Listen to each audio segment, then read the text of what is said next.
วมก็วู้ยี่ละวู้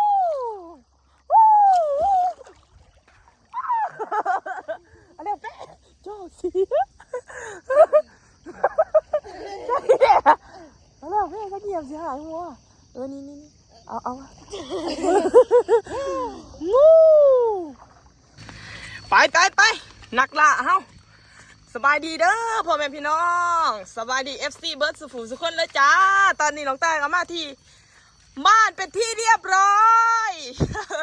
แต่ว่าแม่นบ้านน้องใต้เด้อพี่น้องบ้านน้องใต้ขาหน้ามาท่านใดเนาะอันนี้ก็คือที่บ้านหน้าในเนาะบ้านพี่สาวก็ทำบ้านน้องใต้นะเพราะว่ามาอยู่ผีแต่ดนเด้อเนาะพี่น้องก็ได้ว่าเมื่อวานเมื่อไรคิดฮอดอีพ่อก็อีเมลร้ายเนาะแต่บ้านยังติดต่อว่าไรเดี๋ยวสิมื้อนี้เดี๋ยถ้าเขาโทรมาว่าจะขามเพื่ออะไรบอตอนนี้กำลัง10ย่างไปยามมองเด้อจ้านี่เนาะนี่แหละพี่น้องบ้านน้องใต้ก็ได้เพราะว่าบ่อนนี้มันบ่ถ่วมน้ำมันอยู่สูงเด้มันอยู่บ่อนสูงน้ำก็ได้บ่ถ่วมเนาะจะไปยามมองกับน้องๆ2 คนซึ่งเป็นเหล็กน้องตายตั้งแต่หึงแล้วเนาะอันนี้ก็คัดคำสั่งมาได้แล้วมาแต่น้องตายบอกนี่คือไปโดดนี่ไม่บอกพี่น้องเมืองตีน้ำท่วมเขาจมเบิดบางอย่างนี่พ้นกับกระด้างเศร้าโต๊กเนาะนี่เบื้องแน่นี่แพะเขาบอกมาแย่งไม่อีบ่คือบางงานแต่แรกเขามาแย่งไม่อีบ่นี่แหละหลายนี่เราพี่น้องเห็นบ่บอลมันมีน้ำหันคือเขาละค่ะถ่วมเขาจมเบิด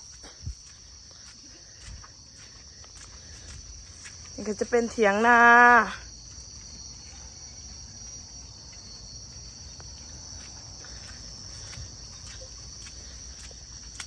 มาหอดแล้วก็บุปลาบุดงมาเลย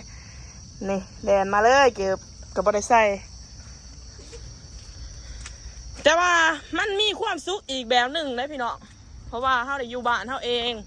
ในการได้อยู่กับธรรมชาติเนาะมีความสุขอีกแบบ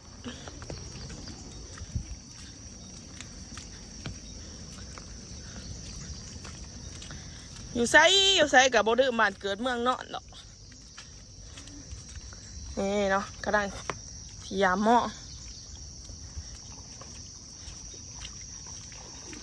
หันบ่แพ้รักมองแพ้อันนั้นเหือไผ่นี่เอาเหือแล้วออกไปชี้เลยนี่นะพี่น้องโอ้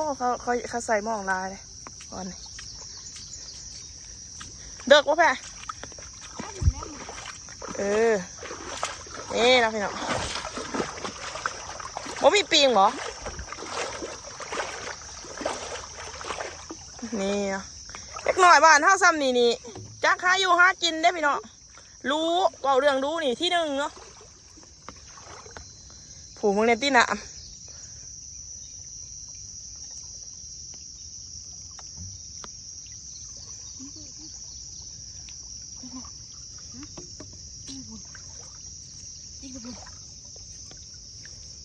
เอาจ่องมานะบางอย่างนี่พ้นโต๊ะแห้ง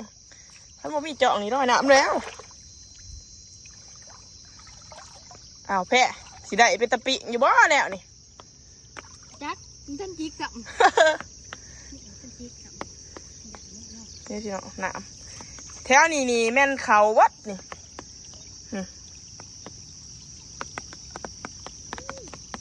เฮ้ยหยุดมาแล้วนี่โอ้ยอีหยังปลาอีหยังอันนี้แพะปลาซิวไหมโอ้ยปลาซิวอ้าวใส่กับคลองนะพี่น้อง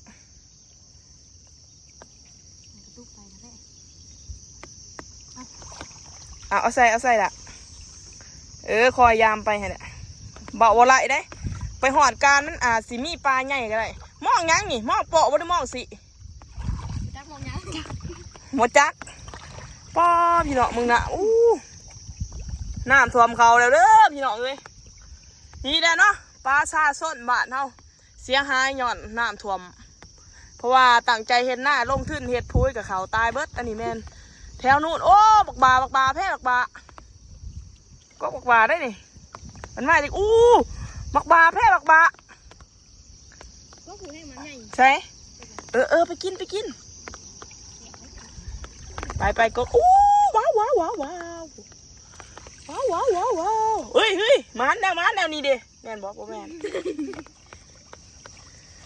ไพ่สียามแนวนั้นยามเหมาะ เอ้าจิกเลย โอ้จิกเลยพวกมึงเลยตีพี่น้องนะโอ้บ้านน้องตายนี่ขามเพื่ออะไรอีบ่ขามเซ่อะไรอีบ่ดีเนาะ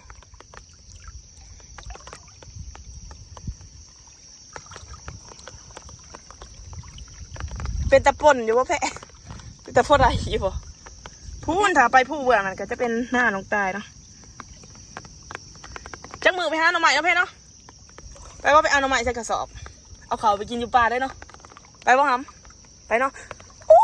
เลิกเลยเพียงนี่บ่บอลนี่หรือว่าเลิกกว่านี้อีก หมดกุนตรงนี้ ถูกโผดอดีพี่น้องนะไปหาเอาบะยามองเดี๋ยวลังเดียวดิโบแพะ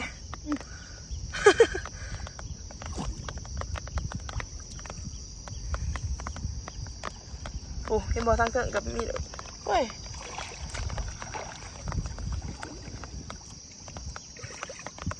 โอ้ยบอไปตาดอกแพะเลยมองเอามึงนี่คือมองไม่ซะมองมอมานนี่ดิกลงขี้ตมผู้ โอ้ยเนาะพี่น้องเอ้ยมองมอมาน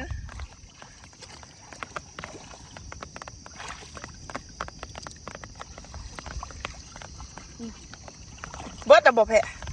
ไม่เหรอ หอดซับโอ้น่ะดกเขาดกเขาพี่น้องโหน่ะเพียงคอเลยอ่ะป้าทุกน่ะจะเพียงคอกูจะมาเลิกกว่านี้มาจากแพะ เลิกแล้วแล้วให้เลิกอยู่ในเลิก โอ้ยยำใส่หมักหวาแพะมึงบอก เนี่ย ไปตีไปเอาหมักหวาย่อตีแพะเหมาะ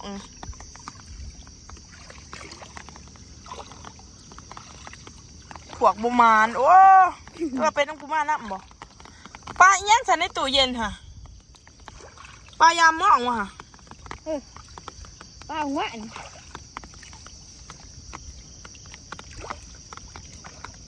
ป้าหนามจะเพียงขอโอ้มันนุ่งให้หน้าบ่วะโอ้มองอีหยังแนวนี่มองประมาณ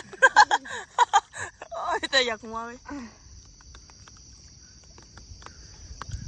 หอดรักตัวนั้นจะพอ กูแก่เลย พวกแกโอ้ยพี่น้องเอ้ยข่อยละว่าสิมานขามไปเด้อเดี๋ยวนะ หวาน แม่เนี่ยเสร็จเลยขามโดดห้องประมาณนี่มาหากินหมักบ่าพี่กลัวนี่เนาะหมักบ่าพี่เนาะลูกว่าใครเคยกินบ้างลูกว่า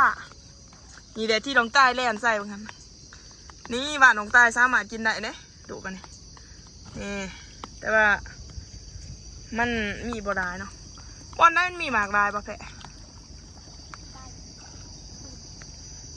อันนี้คือลงมากลางน้ำเด้อโอ้นี่ตีถ่วมเบิดทางไปเมื่อไหร่เมื่อน่ะกระซุกเอื่อยข่อยแล้วไปนะอันนี้กระบูน่ะได้นี่มะ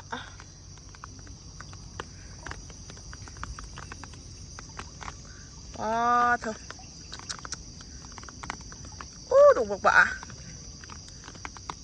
แพะไปหาจับจีดอไปแพะปะแพะหาจับจีดอปะนี่เด้จีดอตักแตนแถวนี้จับตามก็มาอีมากูเคยจับกับอีเจียมหันได้เป็นปุ๊กผุนไหนไปหาจับเมียงใหม่ว่าถอดกินนะนี่บอกพี่เนาะโอ้เฉียดกับมีแพะเอากระปุกมาพี่น้องดูบอกว่าโอ้บอกบ่าก๊กนี่จะเต็มก๊กเลยแพะนี่อ้าวบอกว่าเต็มก๊กเลยพี่น้องป้าโทษแพะขึ้นกระโดดลงมา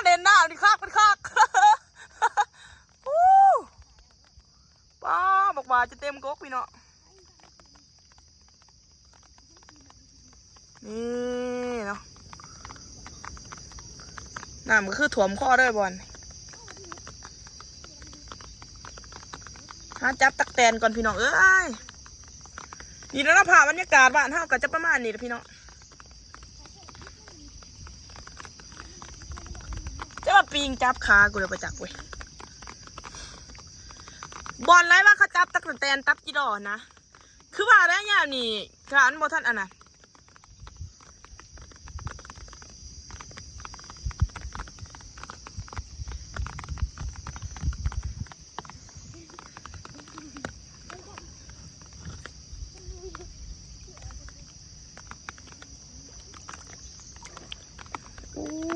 ไปบอลนะมันจิโต๊ะขวยนะพี่น้องมีหวยได้บอล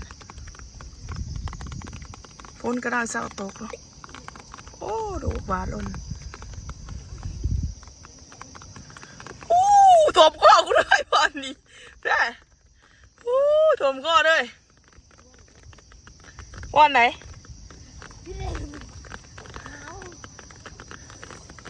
ว้าวเบิ่งไปกินบักหวาร้อยเซฟบ้านนี่ผมขอตังกงคืออันนี้ตายกูบ้านนี่พี่น้องโอ้โหเซฟท้ายเดี๋ยวพูดหนึ่งโอ้ไปบ่มีดอกไหนจักโตแพ้ไหนจักโต ไหลไว้พี่ตัวเดียว โอ้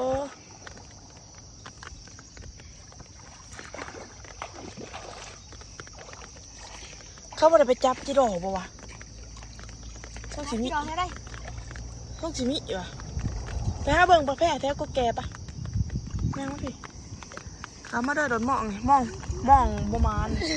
เอาไป มีหงอดนะ ใส่ แป๊บยังไหนมันก็แก่อู้มีเงา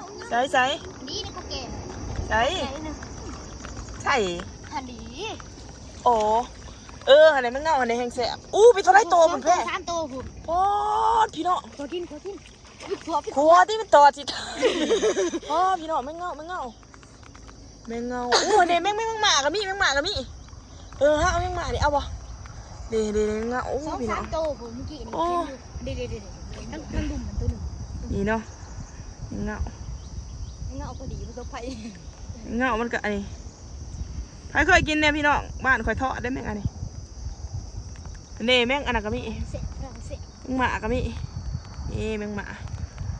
บ่แม่งหมา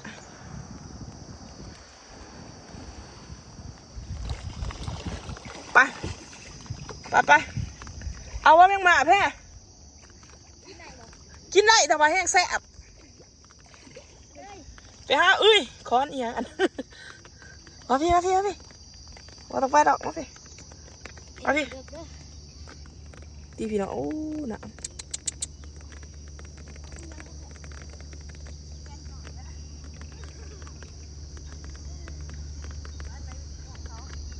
วไปเคลื่อน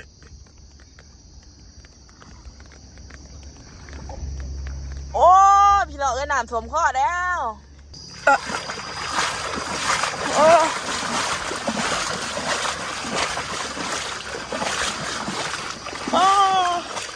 ที่ตายเขาเด้พี่น้องน้ำท่วมจมเบิด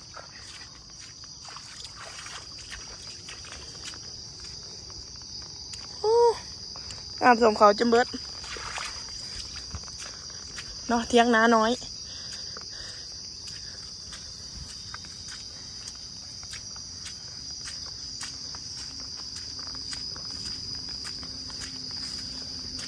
นี่เถียงนาด้วยจ้าพี่น้องน้ำท่วมเขาจมเบิดแพ้ลงมาแม่นี่เด้อพี่น้องก็สำหรับคลิปนี้กับจีโจ้เพียรสมีเนาะขอบใจขอบคุณที่เขามารับส้มคลิปลงใต้เด้อพบกันในคลิปหน้าจ้าบ๊ายบาย